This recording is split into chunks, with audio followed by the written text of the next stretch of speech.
Hello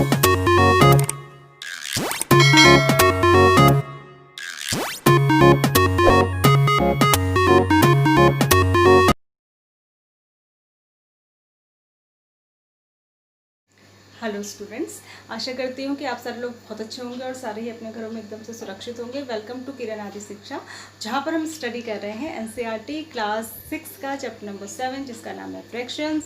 और इसके बारे में मैं काफ़ी कुछ बता चुकी हूँ। इसकी 2 एक्सरसाइजेस हम सक्सेसफुली कंप्लीट कर चुके हैं। अगर आपने प्रीवियस वीडियोज़ नहीं देखी है तो आप फटाफट से चैनल को सब्सक्राइब कीजिए। वहाँ पर 6 क्लास की एक प्लेलिस्ट बनाई हुई है, वहाँ पर जाके आप इससे पहले की वीडियोज़ को देख सकते हैं, जिससे कि चैप्टर आपको शुरू से स्टार्टिंग से समझ में आ जाए और फ्रैक्शन का कंसेप्ट आपके दिमाग में एकदम से क्लियर हो जाए। इसके अलावा क्लास 6 to 10 के लिए सारी ही क्लासेस की वीडियोस वहाँ पर उपलब्ध है और आपकी भी मैं पिछले जो 6 चैप्टर्स पढ़ा चुकी हूँ उसकी भी सारी वीडियोस वहाँ पर उपलब्ध है, जिससे कि आप घर बैठे लॉकडाउन में आराम से अपनी मैथ्स की स्टडी को कंटिन्यू रख सकते हैं। और आपके छोटे बड़े भाई बहन भी, ये बिल्कुल मुफ्त है, इसका कोई भी चार्ज नहीं है, तो आप जरूर से इन वीडियोज़ को देखिए।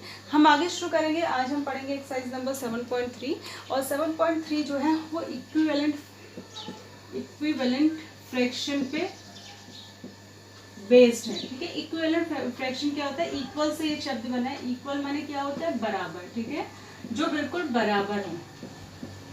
ठीक है, अब देखिए, अगर मैं इसको ऐसे समझाती हूँ, अगर मैं 1 रुपी बोलूँ ना और अगर मैं 2 50 पैसे ले लूँ तो है तो एक ही चीज़ ना, 50 पैसे मिला के भी 1 रुपी होता है। बस क्या है कि कहने का या देखने का तरीका अलग अलग है। आपके पास 1 रुपये का एक सिक्का हो तो भी एक ही बात है, और 50 पैसे के 2 कॉइन हो तो भी एक ही रुपया है। अगर आपके पास 5 रुपीज़ का एक नोट हो तो भी एक ही बात है, और 1 रुपीज़ के 5 कॉइन हो तो भी एक ही बात है। 2 रुपीज़ का एक, 2 रुपीज़ का एक और 1 रुपीज़ का एक हो तो भी एक बात है। ठीक है, तो बिल्कुल ऐसे ही होता है इक्विवेलेंट फ्रैक्शन। निकालते कैसे हैं देखिए।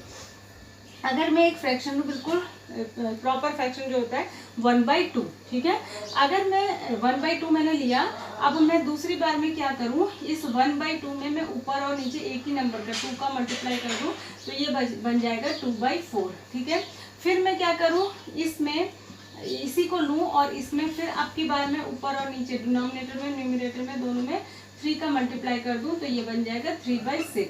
ठीक है, अब मैं फिर से इसी को लूं और इसमें मैं न्यूमरेटर में और डिनोमिनेटर में 4 और 4 का दोनों जगह सेम नंबर का मल्टीप्लाई कर दूं तो ये हो जाएगा 4/8। ठीक है, तो ये जो मैंने नए बनाए ये सारे इसी के इक्विवेलेंट फ्रैक्शन कहलाएंगे। क्यों कहलाएंगे इक्विवेलेंट फ्रैक्शन? क्योंकि इसको कैंसिल करने पे फिर से 1/2 ही आ जाएगा। 2 1 जा 2, 2 जा 4, 1/2 आ गया। 3 1 जा 3, 2 जा 6, 1/2 आ गया। 4 1 जा 4, 4 2 जा 8, 1/2 आ गया। मतलब सिर्फ देखने में अलग है लेकिन ये हैं सारे इक्वली। ठीक है, तो यानी कि 1/2 के इक्विवेलेंट फ्रैक्शन क्या क्या हो गए? 2/4, इसको ऊपर नीचे मल्टीप्लाई करते जाइए, पहले 2 2 से, फिर 3 3 से, फिर 4 4 से, 5 से करेंगे तो 5/10। ठीक है, तो ये सारे क्या कहलाएंगे? इक्विवेलेंट फ्रैक्शन कहलाएंगे। क्या कहलाएंगे? Equivalent fraction. ठीक है, इक्विवेलेंट फ्रैक्शन कहलाएंगे। क्यों कहलाएंगे? क्योंकि जब हम इनको सिंपल करेंगे, इनको कैंसिल करेंगे, इनको सॉल्व करेंगे तो सबका आंसर 1/2 ही आ जाएगा। ठीक है, तो ये कहलाते हैं इक्विवेलेंट फ्रैक्शन। ठीक है, तो इक्विवेलेंट फ्रैक्शन वाले क्वेश्चन 2 तरीके के होते हैं। या तो आपको वो इसको किसी नंबर से मल्टीप्लाई करके इक्विवेलेंट फ्रैक्शन निकालने को कहेगा, या फिर किसी नंबर से डिवाइड करके। ठीक है, जैसे अगर मैं कहूँ ये एक नंबर है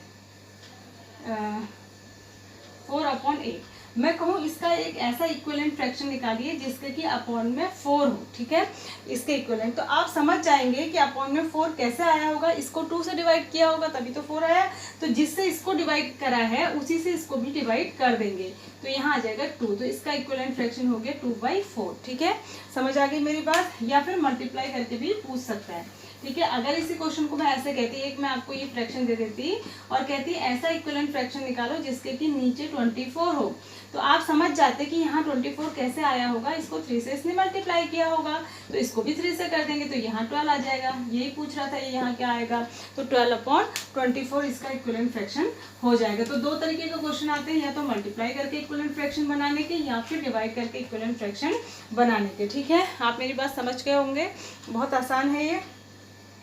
अब हम एक्सरसाइज पे आते हैं। एक्सरसाइज नंबर 7.1 पिक्चर वाली है।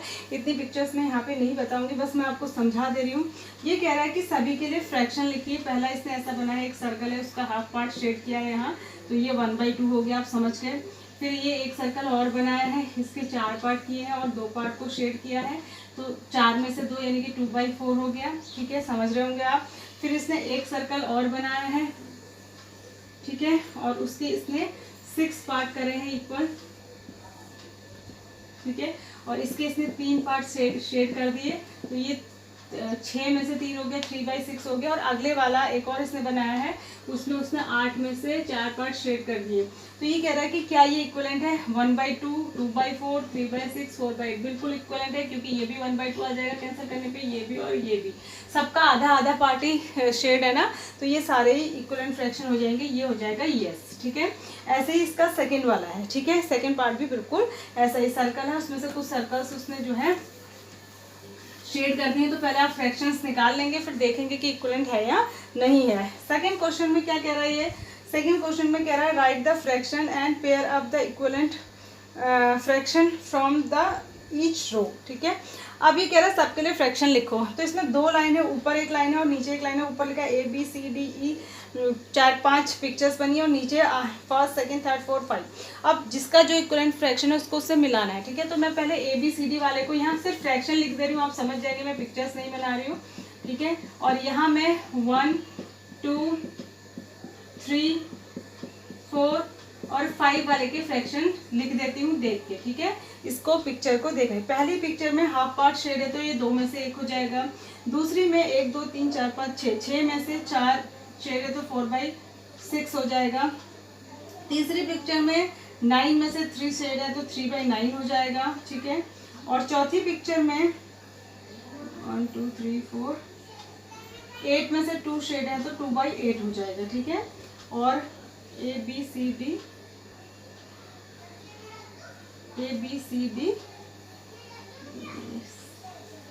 C ये है, D ये है और E मैं अब लिख रही हूँ। E वाला क्या हो जाएगा, E वाले में 4 में से 3, तो ये 3/4 हो जाएगा, 3 शेड है। ठीक है, अब मैं इधर के लिखूंगी। इसमें पहले वाले में 1, 2 कितने हैं ये, 1, 2, 3, 4, 5, 6, 18 ट्राइंगल्स बने हैं टोटल, और उसमें से 1, 2, 3, 4, 5, 6 शेड है। सेकंड वाले में 1, 2, 3, 4, 5, 6, 7, 8 में से 4 शेड हैं। थर्ड वाले में 16 में से 12 बॉक्सेस शेड हैं। अगले वाले में 12 में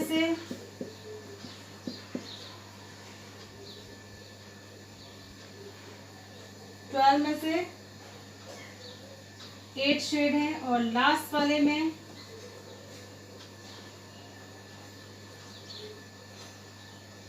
16 में से 4 शेड हैं। ठीक है, तो हमको बताना है कौन किसके इक्विवेलेंट है। तो सबसे पहले हम क्या करेंगे, इनको हम सॉल्व कर लेंगे। ये तो सॉल्व भी है, इससे ज़्यादा सॉल्व इसको कर लेंगे। 4 1 जा 4, ये तो 1/2 ही रहेगा। ठीक है, और 4 1 जा 4 नहीं, 2 2 जा 4, 2 3 जा, तो ये सॉल्व करेंगे तो ये 2/3 आ जाएगा। ये 3 1 जा 3, 3 1 जा 3, 3 3 जा 9, तो ये 1/3 आ जाएगा। 2 1 जा 2, 2 4 जा, ये 1/4 आ जाएगा। पहले इनके सिंपल, ये सिंपली है, इसमें और ज़्यादा सॉल्व नहीं कर सकते, तो ये इनके सिंपलेस्ट फॉर्म बन गए। फिर इनके 6 1 जा 6, 6 3 जा, तो ये 1/3 आ जाएगा। 4 1 जा 4, 4 2 जा 1/2 आ जाएगा। और ये हो जाएगा 4 3 जा 4 4 जा, यानी कि ये 3/4 बन जाएगा। और ये हो जाएगा 4 2 जा 8, 4 3 जा 2/3 बन जाएगा। ठीक है, और ये हो जाएगा 4 1 जा 4, 4 4 जा 16, 1/4 बन जाएगा। अब आप समझ गए होंगे। ठीक है, अब किसको किससे मिलाना है, देखो इसकी वैल्यू 1/2 है और यहाँ 1/2 किसकी वैल्यू, इसकी, तो A को मिला देंगे हम 2 से। ठीक है, उसके बाद इसकी वैल्यू है 2/3, और 2/3 कहाँ है देख लीजिए, ये फोर्थ वाला, तो हम B को मिला देंगे 4th से।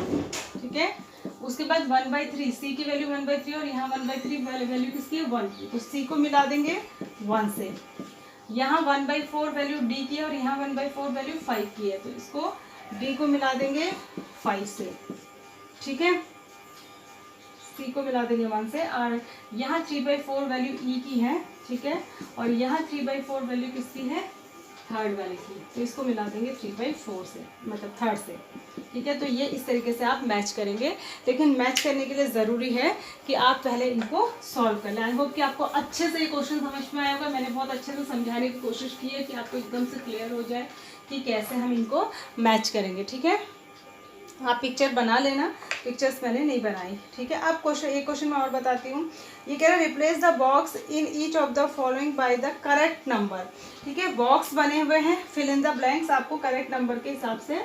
पहला वाला देखिए कैसा है, यहाँ पे लिखा है 2/7 इक्वल्स टू, यहाँ पे लिखा है 8 और नीचे लिखा है बॉक्स, ठीक है। यहाँ पे क्या आना चाहिए, तो आप समझ जाइए कि 2 से 8 कैसे आया होगा। कैसे आया होगा, हमने इसको 4 से मल्टीप्लाई किया होगा, तभी 2 4 जा 8 आया होगा। तो यानी कि इसको भी 4 से मल्टीप्लाई कर देंगे, तो यहाँ आंसर आ जाएगा 28, ठीक है। तो आप समझिए कि किस नंबर से कौन सा नंबर कैसा आया होगा। इसका सेकंड है 5/8 और यहाँ लिखा है 10 बाई, नीचे बना है बॉक्स, ठीक है। तो 5 से 10 कैसे आया होगा, 2 से मल्टीप्लाई करा, तो यहाँ भी 2 से ही मल्टीप्लाई करेंगे, तो यहाँ 16 आ जाएगा, ठीक है। तो ये हो जाएगा। उसके बाद इसका, ये बी है, ये ए है, इसका सी है 3/5 इक्वल टू, यहाँ पे बॉक्स बना है और यहाँ पे आया 20। तो आप समझ जाइए कि 20 कैसे आया होगा, 4 से मल्टीप्लाई करा होगा 5 को, तो ऊपर भी 4 से कर दीजिए, तो 12 आ जाएगा, समझ गए।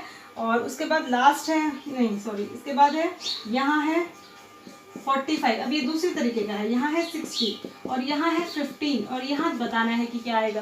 अब 45 से 15 कैसा आया होगा, यहाँ 15 से 3 से डिवाइड किया होगा, ठीक है। 3 से डिवाइड करेंगे तो 15 आएगा, तो यहाँ भी 3 से डिवाइड करेंगे तो यहाँ 20 आ जाएगा, ठीक है। यहाँ क्या आ जाएगा 20। और इसका एक लास्ट है ई वाला, यहाँ पर है 18, यहाँ है 24 और यहाँ आपको बताना है, यहाँ है 4।